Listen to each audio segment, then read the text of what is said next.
ate at kuya, magandang gabi. Kaliligo ko lang and while nagpapatuyo ng buhok, naisip kong mag-share sa inyo base sa experience ko about sa pagpa-follow na yan. Kasi napakaraming nare-restrict ngayon sa pagpa-follow. 'Di ba? Alam nyo kung bakit? Kasi mali yung way ng pagpa-follow nyo. Base sa experience ko, makwento ko lang. Una, na-restrict ako ng 1 hour.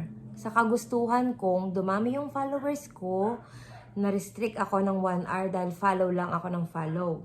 Sumunod, 24 hours na. So, matigas pa rin yung ulo ko eh. Matigas yung ulo ko. Hindi ako nakikinig kay Meta. Na-restrict ako ng 6 days. So, biruin mo yan, 6 days. Ang tagal ng 6 days bago ko sila ma-follow back. So, naisip ko dati, sabi kong ganun, paano na yan, hindi na ako makakapag-follow back. Ang tagal-tagal ng 6 days. Sabi ko, baka mag-unfollow na sila. Yun yung nasa isip ko dati. Hindi ko alam na maling-mali pala. Mali pala yung basta ka na lang pupunta sa profile and i-click mo yung follow button doon. Mali pala yun. Talagang mapapalo ka ni Meta pag ganun yung ginawa mo. Mga ate at kuya, ang tamang way ng pagfa-follow, pumunta ka sa mismong reels niya. Pagpunta mo sa mismong reels niya, panoorin mo yung video niya, tapusin mo yung video niya, tapos tsaka ka mag-react ng heart, like, o kahit ano pang gusto mong i-react dyan. Huwag lang syempre angry, di ba? Syempre. Pagtapos mo mag-react, mag-comment ka na rin. Pag nag-comment ka, ayusin mo yung comment mo, gandahan mo yung comment mo base dun sa video na napanood mo. At pagka nag-comment kang ganun, nakita niya maayos yung comment mo, natuwa siya sa comment mo, babalik yun sa'yo. Kapag ka nag-upload ka ng videos mo, magko-comment din yan ng maganda sa'yo. Sa'yo yung balik ng pinagagagawa mo eh. Kung gusto mong i-share yung video niya, i-share mo kung gusto mo. 'Di ba? Tsaka ka mag-follow. Pagkatapos ng lahat na yun, tsaka mo siya i-follow. Yun yung organic way ng pagfa-follow. Tapusin mo yung video niya. Alam mo kung bakit ko sinabing tapusin mo yung video niya? Kasi lahat ng ginagawa natin yan sa Facebook, naka-record yan. Kaya nga tayo may dashboard eh.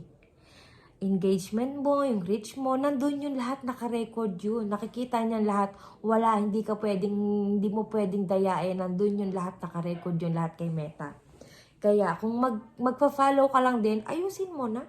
Gano'n man lang yung ilang seconds ng video na pinanood mo na. Gano'n man lang katagal yun, di ba? Napakadali. Kaysa naman sa madami kang followers, hindi naman sila organic, di ba? Makikipag-engage na nga lang din tayo, di ayusin na natin, di ba? Napakasimple lang naman, ganun lang. Kasi alam nyo kung bakit ko nasabi, napakahirap po na magkaroon ng violation. Nakaka-stress kasi yung pinaghirapan mo, talagang maraming mawawala dyan. Ako napakarami kong video na binura talaga as in dahil sa malaking V. Ang hirap. Para ka lang ano niyan. Parang, alam mo yung batang matigas yung ulo? Matigas yung ulo mo, ano nangyari sa'yo? May nangyaring di maganda sa'yo, o. Ilang araw mong pagdudusahan yun. Parang ganun din yun. So, para hindi ka mapalo ni Meta, wag matigas ang ulo mo, sundin mo. Kaya ako talagang natuto na ako. Hanggang ngayon, pinagdudusahan ko pa yan. Hanggang ngayon, talagang pinipilit ko, nag-upload ako nung nag-upload.